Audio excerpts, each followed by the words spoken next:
So, what happened? John Felix Anthony Cena Jr., multi-time world champion, 20 plus year veteran, world renowned actor, and platinum selling recording artist. Don't forget that. That did happen.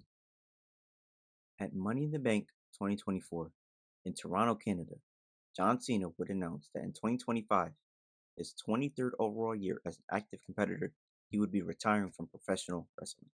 All right, here we go. A full year of John Cena to get the proper send off he deserves. What could go wrong? Well, on January 6th, at the Raw Netflix premiere, John Cena would come out and declare himself for the 2025 Royal Rumble. That was really it. Honestly, not a bad first appearance. Can't wait to see you next week, John. Right? John? So John Cena didn't appear again until the Royal Rumble. What? But it's all good though, because John Cena's still gonna win the Royal Rumble, right?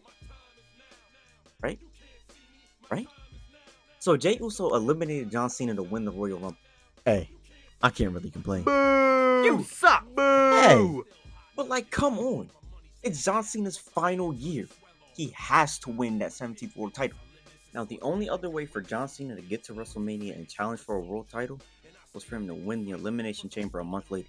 And so, at the Royal Rumble press conference, John Cena declared himself for the Elimination Chamber, stating that winning the 17th world title at WrestleMania is what was best for business. Okay? Sure, whatever it takes, I guess. So, we'll be seeing you next week, right? Right? John? So once again, John Cena didn't appear for another month until the Elimination Chamber. And it was here where he would enter the Elimination Chamber match, win the Elimination Chamber match, securing his spot in the main event of WrestleMania against Cody Rhodes for the WWE Championship. You know, that's cool and all, but honestly, I'm not really liking this retirement tour so far. Like, Cena's barely appeared, and he's only been trying to get a world title match at WrestleMania. Like, he's barely even doing anything. Oh, what's this?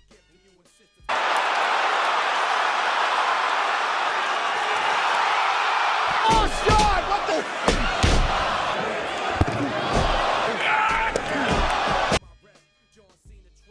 Oh. Well, I take back everything I said. So The Rock and Travis Scott, for some reason, come out in an attempt to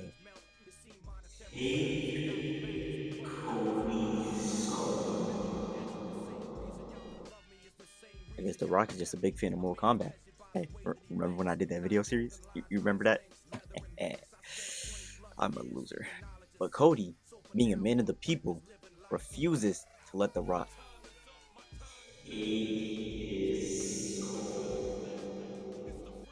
What are we even talking about, bro? So when The Rock... Cody responded with... Hey, Rock! Go fuck yourself! That.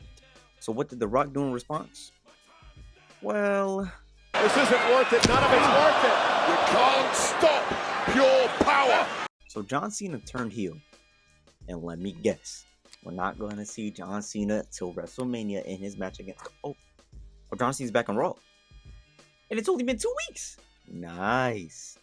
You're getting better. All right. First appearance since the heel turn. We're going to need some answers.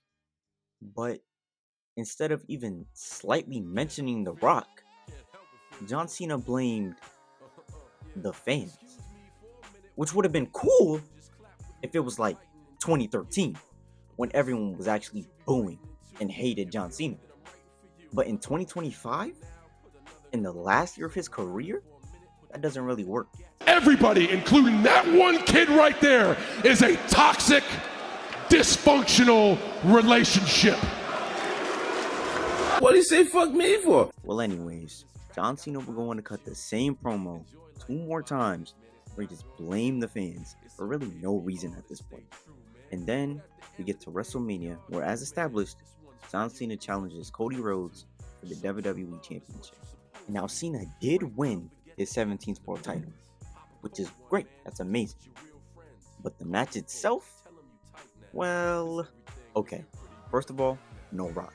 He never shows up again. Just another reason why I hate bald people. But you know who does show up? Travis Scott.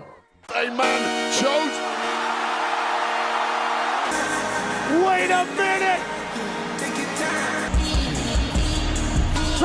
Travis Scott is the reason John Cena became a 17-time world champion. Sure, buddy. Sure. We fucking hate Triple H! Well, now, John Cena is WWE champion. And it's here where it's really put into perspective just how limited Cena's appearances were. 36 days across the entire year. 36 days out of 365. And for what? Who knows? But whatever. After Mania, Cena would move right into a feud with Randy Orton, which would lead to their final match ever at Backlash in Orton's hometown of St. Louis. And the feud was fine. All that really happened was Cena got laid out like 300 times, and Orton told Cena that he needed to have children. I guess, bro. And the match itself was fine. Randy hit an RKO on literally everybody. And R-Truth got involved. Because at this point, why not? And this would lead us right into our next program with R-Truth, which will lead to a 4-minute match at Saturday night's main event. And then Truth was fired. What? We fucking hate Triple H! And immediately after this, for some reason, Cena would team up with Logan Paul against Cody Rhodes and World Heavyweight Champion Jey Uso at Money in the Bank. Because at this point, we're just wasting everybody's time. And this main evented Money in the Bank over both Money in the Bank ladder matches. What are we even doing at this point, bro? Now, the match itself wasn't even bad. It was actually pretty fun, but just ultimately unnecessary and pretty forgettable. Also, R-Truth returned, so yay! We still don't like you, Triple H. In fact, We fucking hate Triple H! and it was after this where things would finally start to get back on track, as Cena would begin feuding with one of his greatest rivals and someone who gave him some of his greatest matches, CM Punk, and leading to their match at Night of Champions. This feud is more notable for Cena recreating Punk's infamous pipe bomb, and it was really nothing more than that. I mean, Cena came out trying to be like the Doctor of Thugonomics. I guess, bro, sure. And it was also during this feud where Cena would really start to thrive in his heel role. Now, it still didn't make sense why he was heel, but who cares at this point?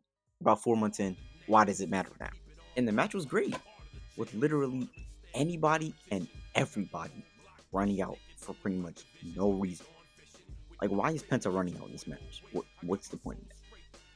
After this, Cena will once again enter the Cody saga, as Cody would win the King of the Ring tournament, guaranteeing himself a rematch for the title at SummerSlam. But not before Cena randomly turned face the SmackDown before SummerSlam. Cena basically went out there and said, "My bad, y'all. I was tripping. This one's on me. That's my bad." I don't know. And the match was absolutely fantastic, with Cody coming out on top, regaining his title.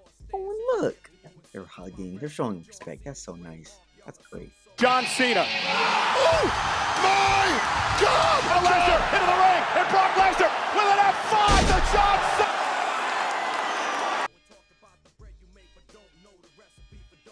Uh-oh. So with 5 months left in the retirement tour, and Cena officially being a face again, what do we do now? Put him in a random match against Logan Paul in Paris? Obviously. So yeah, immediately after losing the WWE Championship, Cena entered a feud with Logan Paul, leading to a match at Clash in Paris, which thankfully was only a one-off. But even besides that, the match was a banger, bro. Like, I'm not even joking. The match was a banger. Back up. And for like no reason. They had no reason to go this hard, but they did. Like, okay, bro, sure. Anyways, after the feud with Logan, Cena would make his final appearance on SmackDown and be challenged to a United States Championship match against current United States Champion Sami Zayn. And it was during this match where WWE, remember, they set up a Brock Lesnar feud. So Brock Lesnar came out, ruined the entire match, attacked both Cena and Sammy, resulting in a DQ. So of course, that could only mean one thing: John Cena versus Brock Lesnar, one-on-one at WrestlePalooza. WrestlePalooza. Because we're just using any names at this point. And of course, it would be in this match where Cena would get the triumphant victory against Lesnar. Or Cena would just get whooped for about 10 minutes and then lose. Because why not? We fucking hate Triple H! This was a very odd mistake, to say the least. Not even just the match. Brock Lesnar being back, period, was a very odd decision. For reasons we are not going to get in here. A plethora of reasons that we are not going to get into here. And that was about it. Cena got whooped and would move on with his life. And by that, I mean Cena would literally not appear for an entire month and use Twitter to get a match against AJ Styles at Crown Jewel, which is certainly an interesting way to get a match. But anyways, AJ Styles and John Cena, a historic rivalry from the late 2010s, coming to an end with one final match against each other in a, for sure, solid lock top 3 retirement tour match and match of the year contender. Cena would get the win over AJ Styles. After this, there was only one more thing Cena needed to do before wrapping up his career, and that was winning the Intercontinental Championship. So why not do it in the last 2 months of the retirement tour? So, while making his final appearance in front of his hometown crowd of Boston, Massachusetts, Cena would be interrupted by Intercontinental Champion Dominic Mysterio. Now, just because he had to get involved some way, somehow, Triple H would be the one to make the match official between the two for the Intercontinental Championship. And it would be in this match where Cena won the title, making him a Grand Slam champion, accomplishing everything he needed to in his career. And this is pretty much Cena's final rivalry and pay-per-view match, as the rematch would be made official for Survivor Series War Games in San Diego, California. And in front of his hometown, Dom would reclaim the title, putting an end to this feud. And we have now reached the end. WWE would announce the Last Times Now tournament, which would determine John Cena's final opponent in a match at Saturday night's main event. And the man who would win this tournament would be none other than former World Heavyweight Champion Gunther. And in his final match, for the first time in 20 years, John Cena would tap out with a smile on his face and lose his final match. Now, in hindsight, it really was the right decision. But in the moment, you couldn't tell anybody anything. Everybody was booing up a storm. No one liked that decision, including me. Like, just look at me on that night. Here is your winner, by submission, the Ring General, Gunther! And the live audience in Washington, D.C. made sure to make their displeasure known. They were booing up a storm, especially when Triple H came out. And honestly, I was right there with him. I mean, this was basically me the whole night. We fucking hate Triple H! Now, John Cena's retirement tour was a very interesting one, with some very questionable decisions, like Cena losing to Brock Lesnar in the Big 25? What? Cena winning the IC title with 1 month left in his career, The Rock being the catalyst for his heel turn, and then never showing up again. But hey, we got Fiend though. We still got Fiend. Having Cena wrestle his final match at Saturday night's main event, which is really just nothing more than an NBC TV special.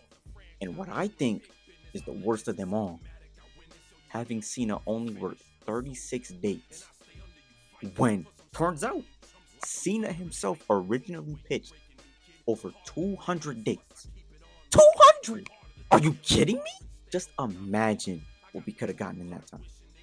More feuds, more matches, more appearances, more time for everything to breathe, more time for an actual program between Cena and Gunther. We could have had promos between them, an actual story going into the match. But don't get me wrong, there were also plenty of good moments during the tour, like Cena winning his 17th World Championship and becoming a Grand Slam champion. Those are generational moments that wouldn't hold nearly as much weight if it was anybody else. Seeing Cena have matches with some of his greatest rivals for the final time was also amazing. And Cena had some of the best matches of his career, period, during this time.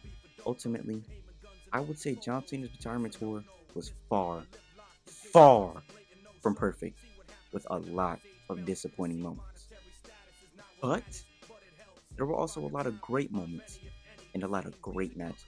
It really could have been better, but still, it was a great send-off for the greatest of all time. And with all of that being said, get out of here! Leave me alone! Get tired